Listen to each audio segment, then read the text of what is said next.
यहाँ पता लगा कि E is independent of distance, distance पर डिपेंड नहीं करता। कब?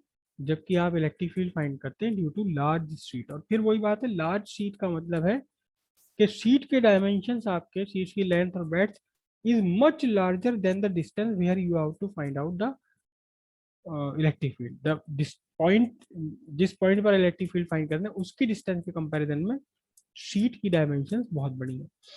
ठीक है। अब ये तो बात थी थिन शीट। थिन शीट का मतलब जिसमें हम कह सकते हैं कि केवल एक ही सरफेस है। लेकिन अगर यही शीट थिक शीट हो तो थिक शीट के लिए हम क्या करेंगे? थिक शीट के लिए क्या सिंपल सी है। अब उसके लिए दोबारा डेरिवेशन नहीं करेंगे, उसके लिए दोबारा डेरिवेशन ना करके हम इसी डेरिवेशन में से निकाल लेंगे। तो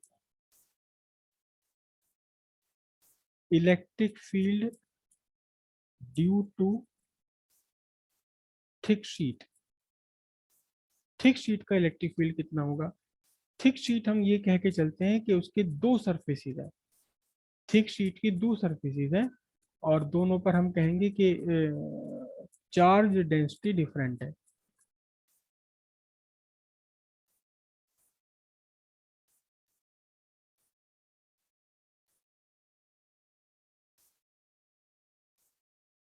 ये थिक शीट हो गई, थिक शीट हो गई।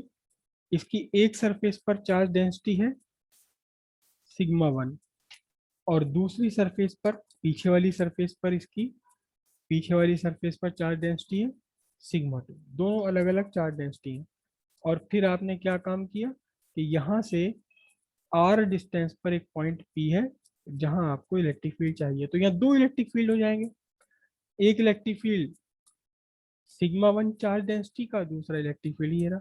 तो दो इलेक्ट्रिक फील्ड होंगे यहाँ पर। कौन कौन से इलेक्ट्रिक फील्ड होंगे? एक तो इलेक्ट्रिक फील्ड होगा आपका E1, और दूसरा इलेक्ट्रिक फील्ड कौन सा होगा? इसी डायरेक्शन में होगा, वो भी कौन सा? E2 vector. तो नेट इलेक्ट्रिक फील्ड कितना बना? Net electric field at P, E P is equal to what? E1 plus E2। और ये आपका बनेगा sigma upon two epsilon naught था ना, तो sigma one plus sigma two upon two epsilon naught newton पर कूलम। दोनों इलेक्ट्रिक फील्ड सिंपली क्या होंगे? दोनों इलेक्ट्रिक फील्ड आपके ऐड हो जाएंगे। ये भी एग्जाम में आ चुका है। लेकिन इसे करने से पहले आपको जो थिन शीट वाली डेरिवेशन है, ये डेरिवेशन पहले आपको करके दिखानी पड़ेगी। ठीक है। फिर अगर दो थिन शीट है तो फिर क्या क्या इलेक्ट्रिक फील्ड होगा?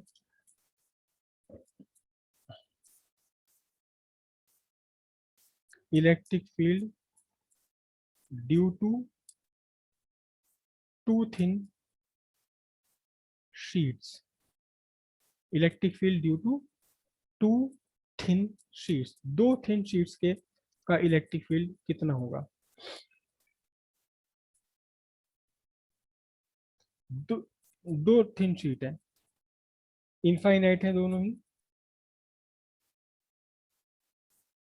एक ये रही, इस पर डेंसिटी है सिग्मा वन, और दूसरी एक और है थिन शीट, इनफाइनाइट है ये भी, और इस पर चार्ज डेंसिटी है कितनी? इस पर चार्ज डेंसिटी है सिग्मा टू। तो अब यहाँ आपके पास तीन रीजन बन गए।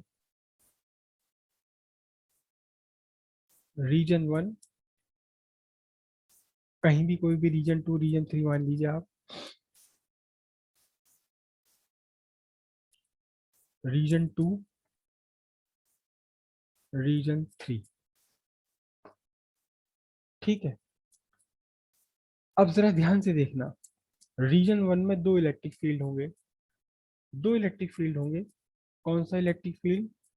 एक तो आपका E1 vector due to this thin sheet sigma one charge, और दूसरा E2 वेक्टर। कहाँ? वो भी सेम डायरेक्शन में, क्योंकि पॉजिटिव का तो इलेक्ट्रिक फील्ड अवे फ्रॉम ई थे। हम ये मानकर चल रहे हैं कि दोनों शीट्स के बीच का distance it is very small as compare to the dimension of sheets. Sheet के डायमेंशन से बहुत बहुत कम है इनके बीच का डिस्टेंस।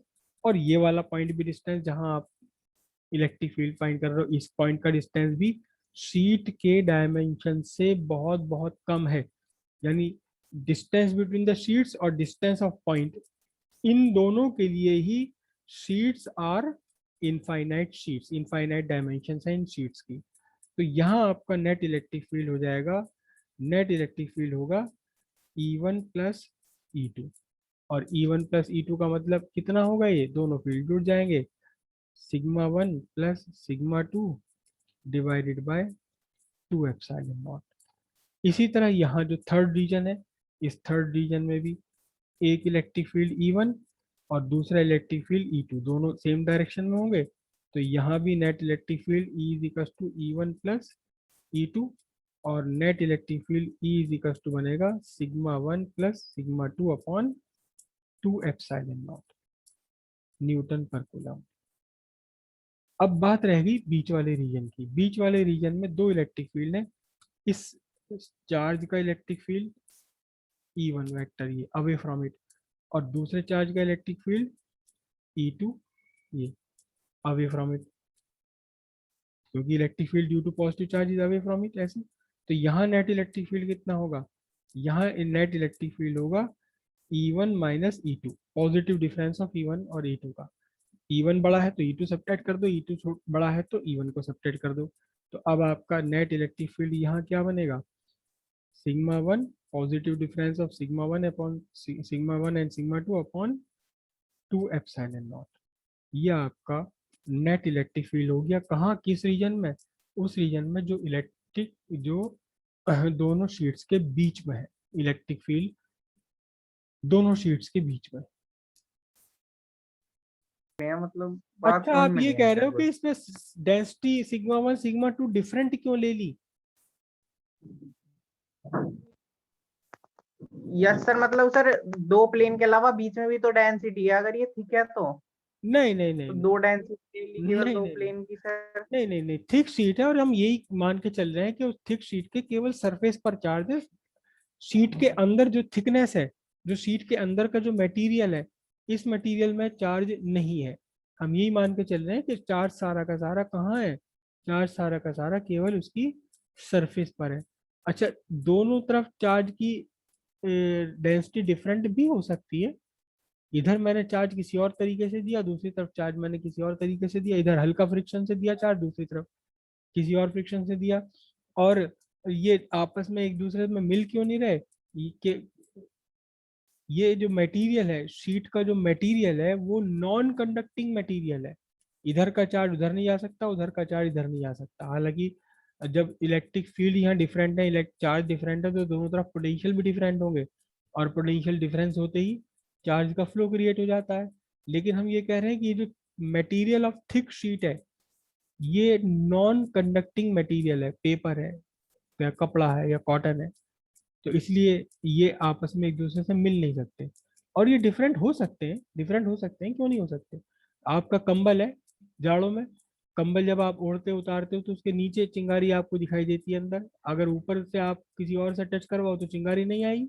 इसका मतलब उस जब कंबल ओढ़ रहे हो आप, तो उस कंबल के नीचे वाली सरफेस पर तो कुछ और इलेक्ट्रिक चार्ज डेंसिटी है, यहाँ बहुत कम चार्ज डेंसिटी है, तो यहाँ स्पार्क नहीं होगा, अंदर हो जाएगा। क्यों? क्योंकि कंबल आपका थिक है, और दूसरा वो नॉन कंडक्टिंग इलेक्ट्रिसिटी है, तो अंदर का चार्ज बाहर, बाहर का चार्ज अंदर नहीं जाएगा। तो यहाँ इस केस में जो थिक शीट हम कह रहे हैं, थिक शीट में ये जो शीट बनी हुई है, it is non conducting material, और दोनों पर अलग अलग, शीट के दोनों सरफेस पर अलग अलग चार्ज दिया हुआ है। मतलब हमने जो चार्जिंग प्रोसेस है, दोनों शीट के लिए अलग अलग चार्जिंग प्रोसेस अपनाया है, तो फिर डिफरेंट टाइप ऑफ चार्ज यहाँ आ गया, डिफरेंट टाइप ने डिफरेंट अमाउंट ऑफ चार्ज यहाँ आ गया, डिफरेंट डेंसिटीज हो गई। हो सकती है, बिल्कुल हो सकती है। हाँ, अगर ये शीट आपकी कंडक्टिंग और मेटल हो तो फिर दोनों तरफ चार्ज डेंसिटी सेम आएगी, बीच में चार्ज जीरो रहेगा और दोनों तरफ चार्ज डेंसिटी आपकी सेम आएगी, अगर ये मेटेलिक है या कंडक्टिंग शीट है तो।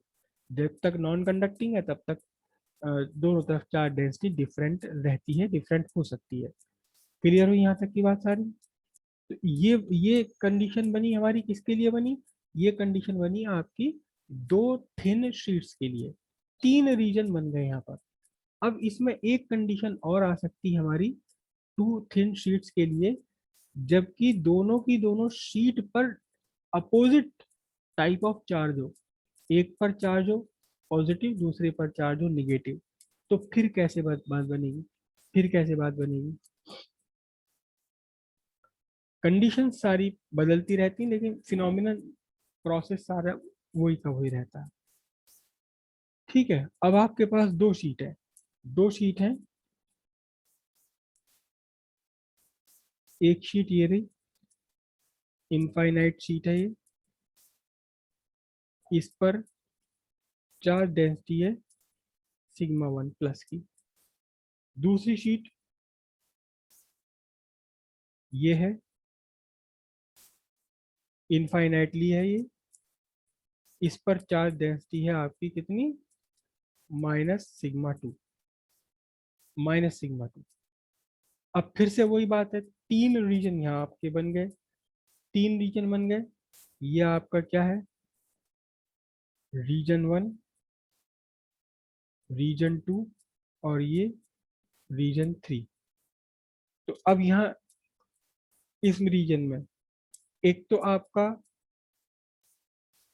इलेक्ट्रिक फील्ड है away from it E1 due to charge density sigma 1, लेकिन दूसरा जो इलेक्ट्रिक फील्ड है due to charge density sigma 2, negative sigma 2, it is opposite direction. क्यों? क्योंकि निगेटिव का इलेक्ट्रिक फील्ड होता है टूवर्ड्स इट और पॉजिटिव का इलेक्ट्रिक फील्ड होता है अवे फ्रॉम इट। करेक्ट। तो यहाँ आपके जो नेट इलेक्ट्रिक फील्ड बना आपका, यहाँ नेट इलेक्ट्रिक फील्ड आपका बना E1 माइनस E2, जो भी ग्रेटर हो, यानी sigma 1 minus sigma 2 divided by 2 epsilon not. अब टू रीजन 2 में एक इलेक्ट्रिक फील्ड पॉजिटिव का away from it, this is E1 vector, दूसरा निगेटिव का electric field towards it, this is E2 vector. तो नेट इलेक्ट्रिक फील्ड कितना बना यहाँ पर, यहाँ नेट इलेक्ट्रिक फील्ड आपका बना E1 plus E2, E1 plus E2 मतलब sigma 1 plus sigma 2 upon 2 epsilon not. Clear है, दोनों एक साइड में आ गए। थर्ड रीजन है, थर्ड रीजन में फिर से वही कंडीशन बनेगी, पॉजिटिव का electric field away from it, this is E1 vector, और निगेटिव का electric field towards it, this is E2 vector. तो यहाँ आपका नेट इलेक्ट्रिक फील्ड अब फिर से क्या बना, नेट इलेक्ट्रिक फील्ड बनेगा sigma 1 minus sigma 2 upon 2 epsilon not. समझ आ गई इतनी बात? सब कुछ वही का वही है, सब कुछ बिल्कुल सेम है, कोई डिफरेंस नहीं है इसमें। अब इसी में एक छोटा सा और आगे कंडीशन आई, इसी में एक छोटी सी कंडीशन और आई, क्या कि अगर आपका बाय द वे इसी कंडीशन में सिग्मा 1 और सिग्मा 2 न्यूमेरिकली इक्वल हो, न्यूमेरिकली इक्वल हो, तो फिर देखना जरा, ये सिग्मा 1 सिग्मा 2 इक्वल है, तो ये जो सेकंड रीजन है, इस सेकंड रीजन में क्या बन जाएगा, यहाँ मैं लाइन डाल दूं ऐसे, सेकंड रीजन में आपका जो इलेक्ट्रिक फील्ड था सिग्मा 1 प्लस सिग्मा 2, तो sigma plus sigma 2 sigma upon ये क्या बचेगा, सिग्मा अपॉन एप्सिलॉन नॉट। और यहाँ देखिए सिग्मा 1 माइनस सिग्मा 2 दोनों न्यूमेरिकली इक्वल हैं, तो यहाँ इलेक्ट्रिक फील्ड जीरो, और दूसरी साइड भी इलेक्ट्रिक फील्ड क्या बन जाएगा, जीरो। यानी आउटसाइड रीजन में तो इलेक्ट्रिक फील्ड जीरो आपका हो जाना है, और between the plates electric field sigma upon epsilon not बन जाना है, sigma upon epsilon not electric field बन गया बिटवीन द प्लेट्स के बीच में। यही कंडीशन आप यहाँ भी लगा सकते हो, यहाँ भी लगा सकते हो कंडीशन। अगर इस कंडीशन में आपका बाय द वे सिग्मा 1 और सिग्मा 2 दोनों इक्वल हैं, तो जो बीच वाला रीजन है रीजन 2 दोनों प्लेट्स के बीच में, यहाँ sigma sigma sigma minus sigma, तो यहाँ जीरो हो जाएगा। और बाहर का जो रीजन है यहाँ sigma plus sigma, sigma upon epsilon not, और यहाँ इस रीजन में भी सिग्मा अपॉन एप्सिलॉन नॉट हो जाएगा। अगर बाय द वे ये दोनों आपके कैसे हो, सिग्मा 1 और सिग्मा 2 सेम चार्ज डेंसिटी हो रही हो तो। क्लियर है इतनी बात?